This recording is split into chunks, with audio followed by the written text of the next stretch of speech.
সবচেয়ে অবহেলিত আত্মীয়ের নাম হলো ফুফু। ফুফুর সাথে একটু ফোনে কথা বলেন, একটু খোঁজ খবর নেন। আপনার বাবার বোন, আপনার অনেক কাছের আত্মীয়, তার হক অনেক বেশি। আপনার চাচা আপনার বাবার মতো, কোনো কারণে যদি মনোমালিন্য থাকে, জমি জমা নিয়ে গন্ডগোল থাকে, বাপের সাথে থাকুক বা আপনার সাথেও থাকুক, কিন্তু খবরদার তিনি আপনার আত্মীয়।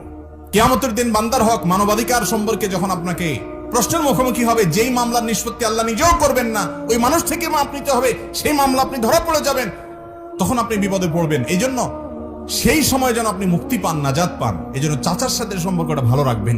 চাচাতো ভাই বোনদের কোনো হক নষ্ট করবেন না, ফোনে যোগাযোগ রাখবেন। এই যে সম্পর্ক বজায় রাখা, খোঁজ খবর নেওয়া, বিপদ আপদে পাশে দাঁড়ানো, এক। নাম্বার 2, দানের ক্ষেত্রে অন্য গরিবের চাইতে আত্মীয়দেরকে প্রায়োরিটি দিতে হবে। আপনি যাকাতের টাকা দিবেন, আপনার আত্মীয়ের ভিতরে যদি গরিব লোক থাকে, আপনার চাচা, আপনার চাচাতো ভাই বোন, আপনার ফুফু,